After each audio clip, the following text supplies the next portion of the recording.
Hello, my name is Becky Kinney, and I am the Teaching and Learning Facilitator here at Wheeling High School.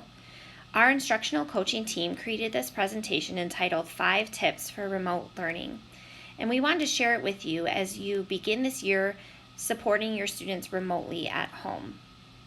I know this can be challenging. I have 3 children learning remotely at home this year too, and while I am working at school, my husband is at home supporting them, and so as we were creating this, a lot of us were putting on our parent hat too to think about how parents can help their students specifically learn from home, because we know this is tough for everyone. So tip number 1 is to set up a consistent workspace. We realize everyone's home and living situation is different, and it's not possible that kids have their own room or even their own desk to learn on. But setting up a consistent space is helpful so that kids know every day where they're going to learn. They can keep their supplies together there.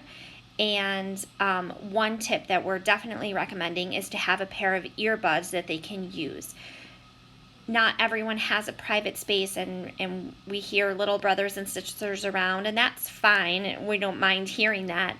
But it can help your student to be able to put the sound directly in their ear to eliminate the other distractions that are happening in the home. So if they have a pair of earbuds, we are recommending that when they are Zooming, they are plugging in to listen. If possible, it would be great if they could have a surface to work on. Doesn't have to be a desk, but if they could sit up in a chair and have a flat surface to work on, a table, something like that, it's better. It's setting them up better for working. Lying down in a bed or a couch makes things much harder.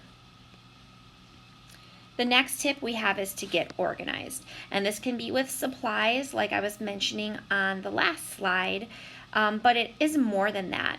We're really recommending that kids establish a routine and follow it every day, so they can have a consistent bedtime, a consistent wake-up time, and their bodies will get used to that.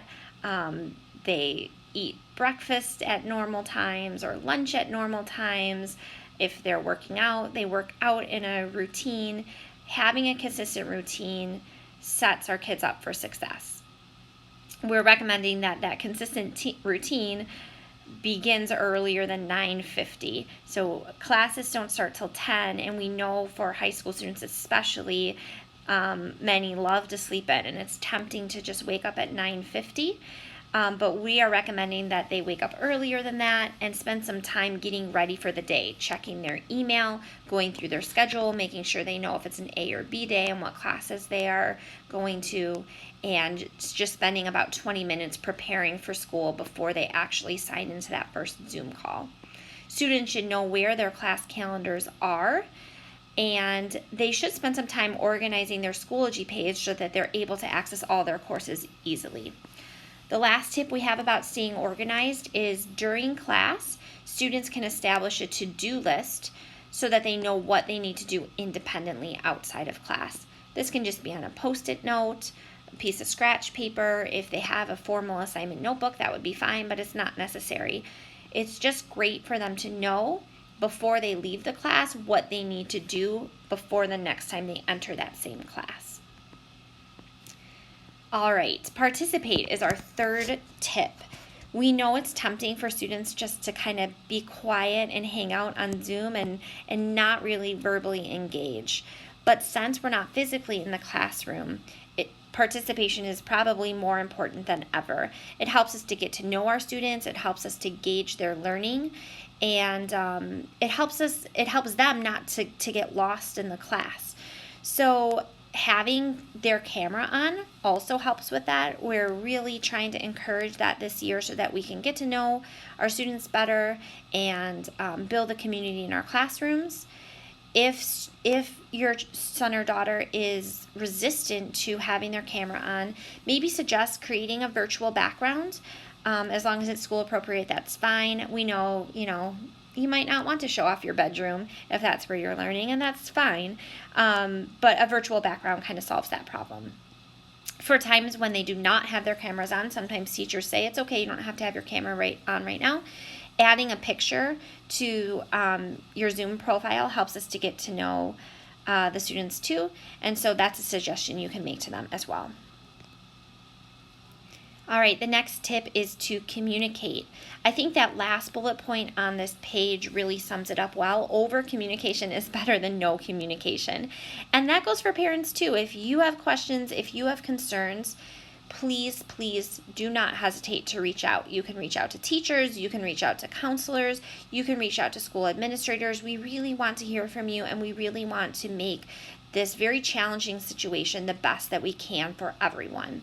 So some of the ways we are encouraging students to communicate is if they are late or absent to class, email the teacher as soon as possible. If you are having technology trouble, let your teacher know so that we can help the students problem solve that. A great tip is to make a buddy in each class so that if you are running absent, if you are having technology problems, if you are stuck in a waiting room, or if you just need to talk about class afterwards, you have a peer to go to that can kind of help communicate with the teacher as well. And then ask questions. For sure, if you are confused in class, when we are with you and seeing your face every day, we can usually gauge that. But when you're at home on Zoom, it's harder for us to tell if you're confused. So please encourage your students to ask questions, and same goes for parents. If you are confused, please reach out and ask questions. And then please don't hesitate to connect with a counselor. They are here and ready to help you, and so use that resource as well. And our last tip is this is the time to take responsibility for your own learning.